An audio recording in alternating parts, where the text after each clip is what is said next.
Pero además, según una encuesta de hace poquito, el 75,6%,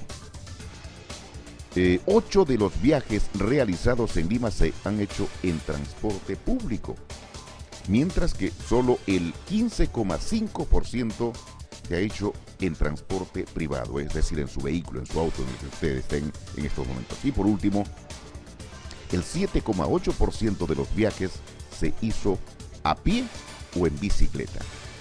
Bueno, estas son cifras referenciales, claro, ¿no? Y las mencionamos como preámbulo para hablar sobre la Autoridad Única de Transporte en Lima y Callao, anunciada por el presidente de la República, Pedro Pablo Kuczynski. Agradecemos la presencia de dos distinguidos invitados, conocedores ampliamente de los temas que vamos a abordar, de este tema, especialistas en el tema transporte, el ingeniero Edward Santamaría Dávila. Ingeniero, ¿cómo está? Muy buenos días. Es el micrófono. Muy bueno. Y la ingeniera Pani Eto Cheo. Ingeniera, ¿cómo está? Muchas gracias. Buenos días también a todos los oyentes. Bueno, y también a todos ustedes, amigos oyentes e ingenieros, los invitamos a participar de este panel llamando al 421-2893. El ingeniero Edward Santamaría es miembro de la Comisión de Transportes del Consejo Departamental de Lima e ingeniero civil. La ingeniera Pani Eto es especialista en movilidad, diseño geométrico, señalización y seguridad vial, tránsito e infraestructura vial. Docente universitaria, ha sido gerente de transporte urbano de la Municipalidad Metropolitana de Lima. La hemos entrevistado en otras oportunidades. En el mensaje del 28 de julio, señoras, señores ingenieros e ingenieras, el presidente Pedro Pablo Kuczynski anunció la creación de la Autoridad Única de Transporte. A ambos la pregunta, ¿no? ¿Han podido analizar el tema de valor? Ingeniera primero, las damas. Muchas gracias. Sí, he visto el proyecto de ley, ¿no? Las funciones y quiénes serían los miembros. Realmente cuando escuché la noticia me alegró mucho porque este es un tema que ya se viene discutiendo varios años. Es más, participé en un proyecto en el año 2012-2013 en el cual analizamos toda la coyuntura de la problemática no solamente del transporte sino del tránsito, el cual involucra a las dos provincias más importantes. Dentro de ese análisis se comparó Lima y Callao. Se comparó con otras ciudades como Tokio, París, Madrid, Santiago de Chile y Lima y Callao y parte de Sao Paulo, porque son diferentes tipos de autoridades metropolitanas, autoridades autónomas, autoridades únicas que se dan en estas metrópolis. Entonces era necesario tener una visión, un panorama del benchmarking de todas las ciudades del mundo. En ese sentido, la idea era trabajar más la parte de planificación. Sin embargo, cuando se revisa la norma propuesta, las funciones hacen ver que realmente lo que se propone es tener una gerencia de transporte urbano más amplia, que suma Lima y Callao, lo cual, en mi opinión, no sería conveniente. ¿Por qué? Ahí está, ¿por qué? Porque realmente ser parte de un ejecutivo de esa magnitud es muy problemático. Debido a que existen muchas actividades que toman el día a día y que deja la parte de planificación, la parte de visión integral. Y además debería estar acompañado también con la parte de desarrollo urbano, porque ambos están divorciados, el transporte con el desarrollo urbano. Ingeniero, claro, es una percepción de una especialista. Cada vez que vemos o se acerca un proceso electoral municipal, son dos temas, ¿no? La seguridad ciudadana y el transporte en Lima. Y el transporte, no dejamos de repetir que es un caos. Y es un caos a resolver de inmediato, a largo plazo. ¿Qué hacer? ¿Qué hacer, ingeniero? Bien, desde mi punto de vista, la creación de la Autoridad de Transporte Urbano, que así se llama, aunque el presidente lo anunció de diferente manera, es bien intencionada. Sin embargo, coincido plenamente con Fanny de que la propuesta es una solución coja a un problema que es muchísimo más grande. Hace 2 días estábamos en el Colegio de Ingenieros discutiendo sobre esta propuesta de ley y bueno, nuestra posición era de que pese a las buenas intenciones, haber escindido la función del transporte urbano de todas las otras funciones que son municipales, probablemente iba a agravar el problema, ¿no? Porque acá la decisión es más política que una decisión racional o técnica. La principal observación es que el transporte urbano tiene que ir vinculado estrechamente al desarrollo urbano. Si nosotros analizamos la forma en la que ha crecido Lima, que ha crecido como una mancha de aceite, podemos ver cómo se vincula el crecimiento de las calles y viviendas con las vías de transporte. Y porque la gente necesita movilizarse. Entonces, escindir la función del transporte urbano del desarrollo urbano es para mí antitécnico. Claro, usted lo señala, ingeniero Santamaría, clarísimo, ¿no?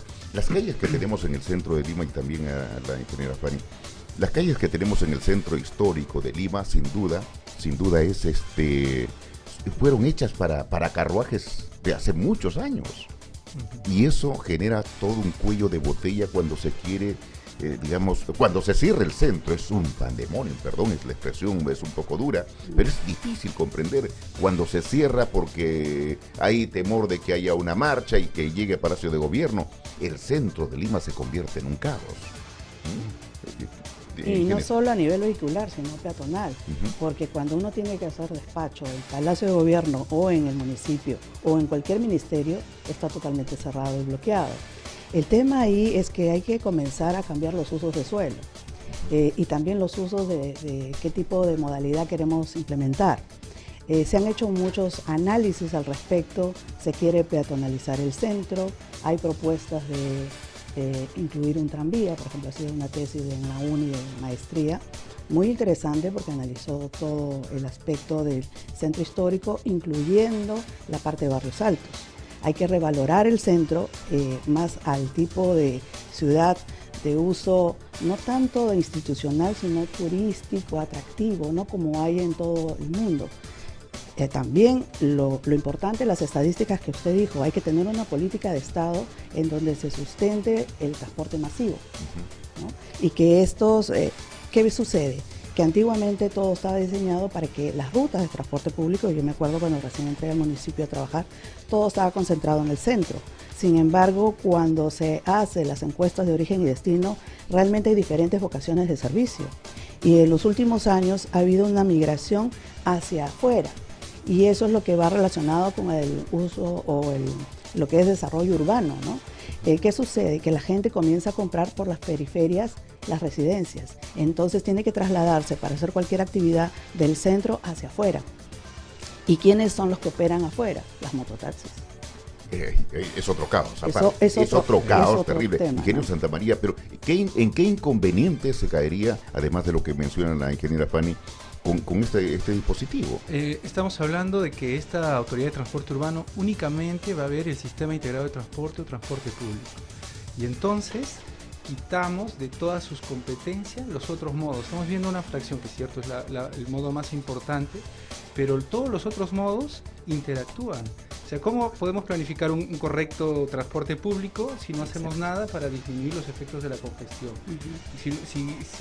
Si no hacemos nada para disminuir el parque vehicular, si no hacemos nada para controlar los mototaxis, si no hacemos nada para favorecer el crecimiento del modo de bicicletas y el modo de caminata.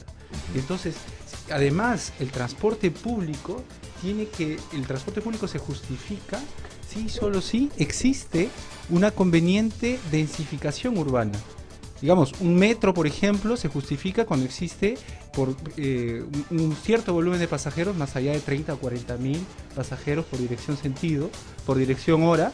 Y entonces, si no existe ese volumen de tráfico, no justifica tener una línea, un sistema masivo. Entonces, planificar el sistema de transporte masivo va en conjunto con desarrollar densificación del área urbana y además va en conjunto con los otros modos de transporte. Escindir es tener una visión de un cuadro y solamente mirar una fracción de ese cuadro, 1 centímetro cuadrado del cuadro. Claro, perfecto lo que dice el ingeniero Santamaría, ingeniera Fanny, lo que es la planificación urbana. Tenemos planificación urbana. ¿Desde qué año estamos hablando de planificación urbana cuando el crecimiento es terriblemente desordenado? Se mira el crecimiento hacia el sur, hacia Pachacamaja, hacia Lurín, hacia el norte, pero ¿cómo estamos creciendo? ¿Cuántos problemas se van a generar justamente a partir de esta apreciación? Exactamente, justo hay avenidas donde tenemos una gran cantidad de de edificios sembrados y no se tiene previsto un corredor. Vemos toda la parte de Jesús María, por ejemplo, la Avenida Brasil. En la Avenida Brasil podemos hacer un corredor, pero ¿qué sucede? Que no solamente es la densificación, sino también la gestión de los subcentros que hay que comenzar a desarrollar, porque la ciudad, como dice bien Edward, se ha expandido como una mancha de aceite, es ineficiente, los viajes son más largos. Por lo tanto, ¿qué tipo de ciudad queremos? Una ciudad para vivir mejor. Y eso contempla no solamente los largos tiempos de viaje y el costo de alejadas, sino también trabajar subcentros, porque ya Lima es una metrópoli y pensar solamente en Lima Callao no es así. El área metropolitana se está extendiendo hasta Lurín, probablemente en un tiempo muy cercano vamos a estar conurbados con la parte en el este de Huarochirí, que es Ricardo Palma, tenemos la parte del norte de Huaral y Cañete.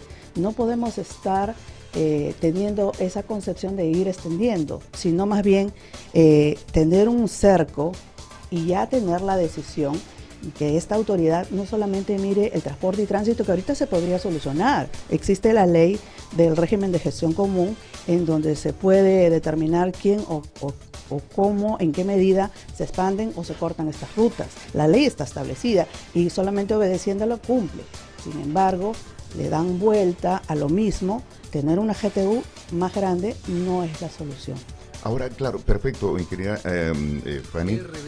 Traslademos todos esos puntos de vista a lo que es seguridad ante desastres. ¿Qué hacemos, ingeniero Santa María? ¿Qué hacer? 10 millones en una ciudad de personas ante un riesgo de sismo, de desastre. ¿A dónde acudir? ¿Cómo salir? Zonas de evacuación. ¿Qué hacemos, ingeniero? Efectivamente, ese análisis además es un poco diferente, se llama análisis de vulnerabilidad de los sistemas de transporte, y lo que se estudia en ese caso es la accesibilidad que tienen las personas para poder acceder a refugios. ¿Hay accesibilidad? Bueno, en Lima hay varias zonas que están estranguladas, y a mí me ha tocado hacer un estudio en particular en Ayacucho donde había muy alta vulnerabilidad porque se dependía de una sola vía que estaba conectada al aeropuerto, pero si nosotros empezamos a hacer el mismo análisis en Lima, nos vamos a dar cuenta de que muchas zonas están estranguladas, que inclusive muchas calles están invadidas porque se han convertido en estacionamientos, y entonces calles que están previstas para que sean de 2 carriles funcionan como uno, y donde además la velocidad tiene que ser reducida porque los carros no quieren pasar rozando a los otros, ¿no? Claro. Entonces hemos convertido la ciudad, muchas calles las hemos convertido en estacionamiento también, y esta autoridad, entre otras cosas, tampoco tiene, por ejemplo, competencia sobre los ciclos semafóricos. Entonces la verdad es que pese a las buenas intenciones, porque hay cosas buenas que se dicen, como que el transporte va a volver a ser servicio público, cosa que se había quitado en los años 90 y que había producido pues esta libre competencia que ha favorecido que haya todo tipo de unidades que puedan servirse para el transporte. Ahora que se ha convertido el servicio público, se convierte en un derecho de las personas movilizarse. Y el Estado tiene que asegurar que ese servicio público se rinda en buenas condiciones. Esa es la parte buena, ¿no? Claro, es interesante lo que usted nos señala, ¿no? Pero cuando hablamos de todos estos deseos, a veces se discute también lo que es tránsito, ingeniera Fanny, y lo que es tránsito y lo que es transporte. Son dos temas que ahí tenemos. Se ha visto como un reflejo o una experiencia. Nos mencionó al comienzo de la entrevista de las otras ciudades, Bogotá, Sao Paulo, Brasil, pero otras ciudades también latinoamericanas congestionadas. ¿Qué proyección tener? Sí, en el caso de Tokio trabaja el plan junto con Desarrollo Urbano, y es dado por la parte académica y la parte consultora especialista. Si bien es cierto, el gobierno no lo hace, lo acoge como suyo y lo ejecuta, ¿no? Es un paso enorme. Se respeta mucho la labor del académico y del especialista. En el caso de España, es una autoridad única que es autónoma, y además que intervienen no solamente 8 miembros como aparece acá, sino son 18 por lo menos, donde también incluye a los operadores privados, porque ellos son los que, si bien es cierto, el servicio de transporte es público, pero es ejecutado por privados y es de libre competencia y la tarifa no es regulada. aquí se podría hacer todo un análisis de establecer cuál es la tarifa adecuada, por ejemplo, y todo el sistema se regula de tránsito y de infraestructura en base a esto.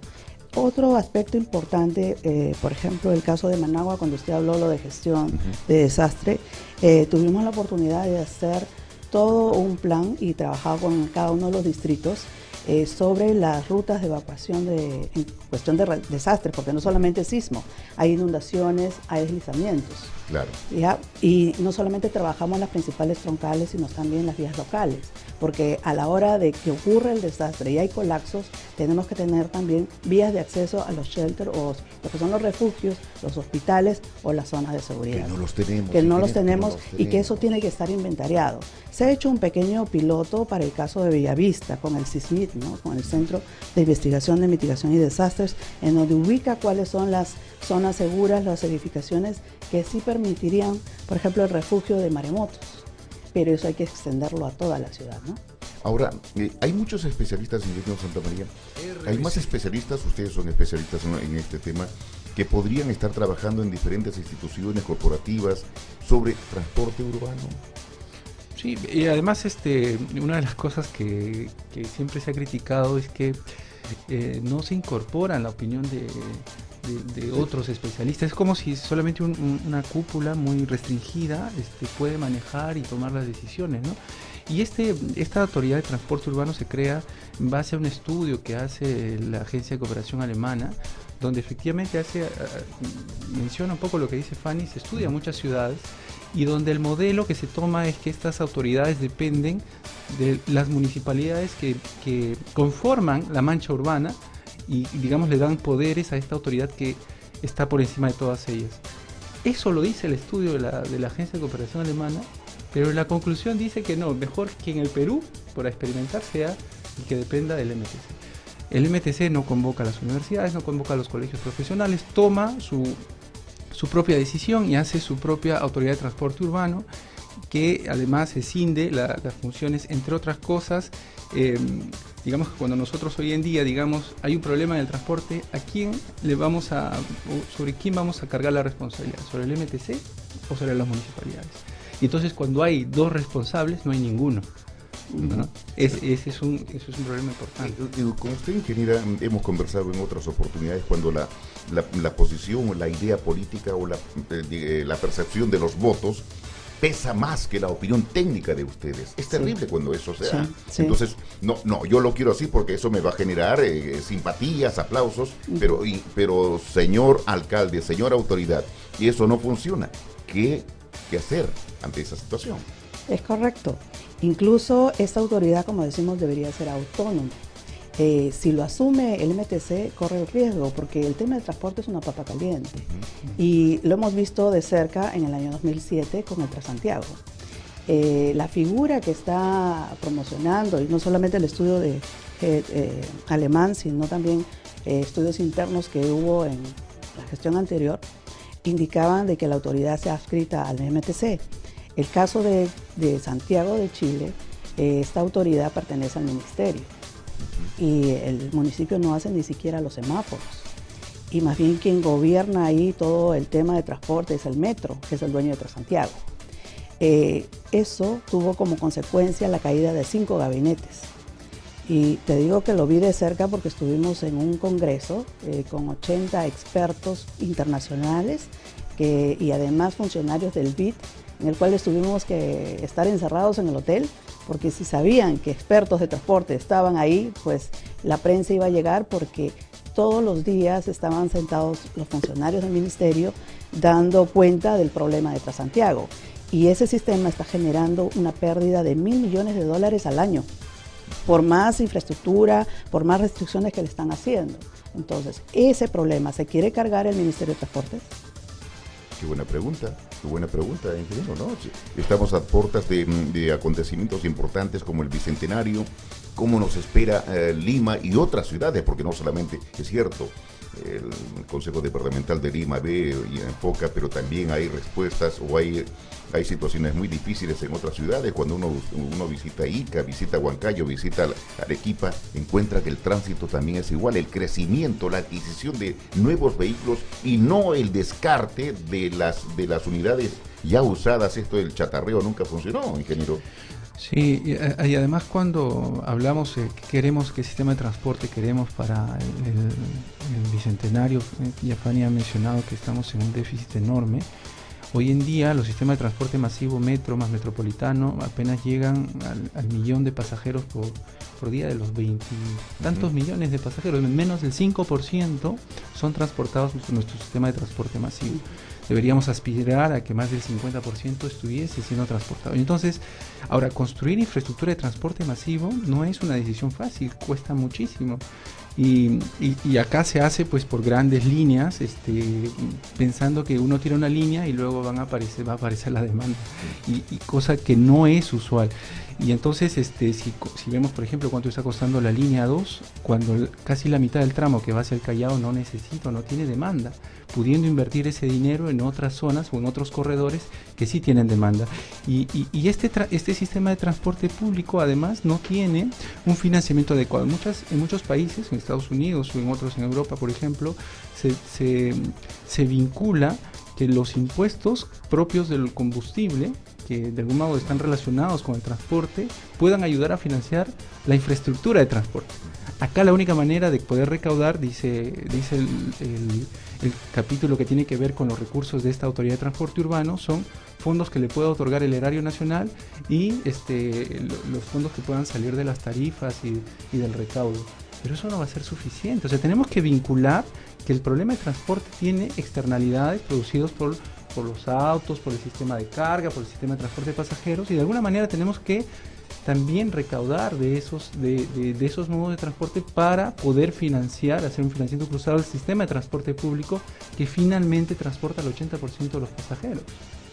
Usted menciona varios tipos de vehículos, pero me voy a salir del libreto y me acabo de acordar una experiencia que ya se están dando y es transporte muy poco convencionales, los taxis aéreos, que ya hay en ciudad, y creo que con usted también hemos conversado, ingeniera Fanny, en otras oportunidades. Ya se están dando en las grandes ciudades, porque un gran empresario que quiere reunirse urgentemente, digamos, de Pachacamaja a Caraballo, no lo va a hacer por tierra. Trasladarse de ahí al lugar que estoy mencionando son muchas horas de consumo y pérdida de tiempos y, por supuesto, pérdida de dinero. Esas opciones, ¿cómo las ven? No solamente va por el tipo de vehículos, sino también estamos hablando de los vehículos autónomos, que ya ni siquiera ya los automáticos, sino los autónomos que necesitan toda una infraestructura que lea en fibra óptica, en radares y por sistemas de internet inalámbricos que puedan trasladar incluso a personas ciegas.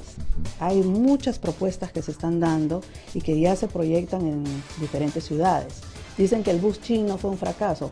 No fue un fracaso. Lo que pasa es que no tienen la infraestructura adecuada para que este bus circule. Ese que viene como un segundo piso, sí, ¿no? O sea, el vehículo ya está, pero lo que no está adecuado es la infraestructura.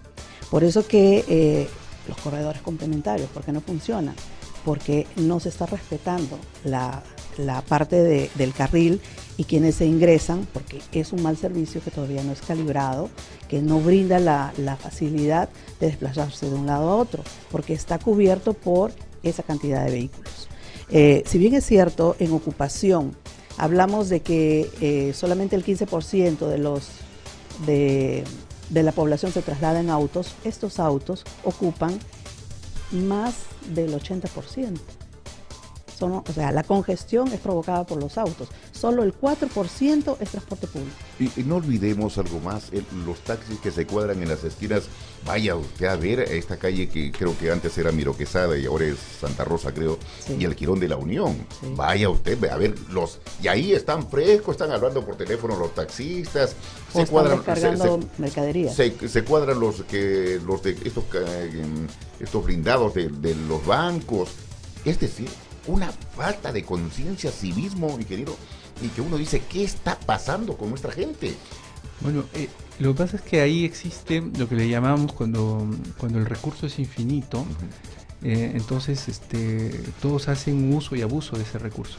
Si nosotros pensamos que el espacio público, el de las calles, es un recurso, y como no hay ninguna forma de controlar el uso de este espacio público, hay personas que creen que eso es gratuito, lo pueden usar de manera indiscriminada e indeterminada. Y entonces, mientras no haya una regulación o una correlación entre el uso de ese espacio público y lo que nosotros podemos, por ejemplo, recaudar con lo que se llaman en algunos países como en Londres o en Singapur, donde se tasa el uso de las calles, o en ciudades como Shanghái o en Pekín, donde cada auto paga una tasa importante para poder hacer uso del espacio público en el año. Me parece que en Shanghái estamos hablando de que la licencia anual para que para que un auto pueda circular está sobre los $4,000. Entonces, eso es ¿por qué? Porque se valora el espacio público. Acá no, acá es gratis y entonces lo utilizamos de mala manera. Claro, eso es, ingeniero, de acuerdo, en función del gasto que se genera. El teléfono es 421-2893, por favor, nos están llamando, 421-2893, teléfono de cabina de RBC Radio 104.7, estamos en Palabra de Ingeniero. Ingenieros, el tema del uso y de lo que genera la economía, si hablamos del tiempo que se pierde la persona en un vehículo de pasajero masivo, el mismo dueño de un autito el tiempo que pierde es terrible. Para algunos economistas pues dirán, pues bueno, igualito pues se gasta en combustible, genera dividendos y toda la economía da vueltas, es decir, eso no es así. No. Sí, no solamente el tiempo que demoran las personas, sino la mercancía. Vale también indicar que en Lima y en Callao se moviliza más del 60% de las importaciones y exportaciones del país. Entonces no solamente es trabajar sobre el transporte público, es trabajar sobre Lima metropolitana y hablemos de transporte urbano. Cuando hablamos de transporte urbano es todo lo que circula en la ciudad, no solamente el transporte público, los taxis, los autos, las mototaxis, la parte peatonal. Nadie habla de la parte peatonal, sin embargo, mueve el 25% de estos 22 millones de viajes. ¿Y qué estamos haciendo, no? En las bicicletas se tiene 145 kilómetros de ciclovías, sin embargo, solamente es el 0.2% de todo pequeñísimo, ¿no? Por más incentivo que hacen del día sin auto, del domingo en la Arequipa, que ya queda corto también, pero más a nivel recreacional, cuando se tiene que tener una cultura de movilidad. En ese caso, la UNI está trabajando un plan en que se estaría reutilizando el espacio público. Es más, hay una propuesta de que se usen bicicletas, ¿no? A nivel, porque la universidad tiene un espacio grande y está demostrado que realmente las ciudades inteligentes, las ciudades donde se desarrolla más la parte intelectual, son peatonales. Buena idea.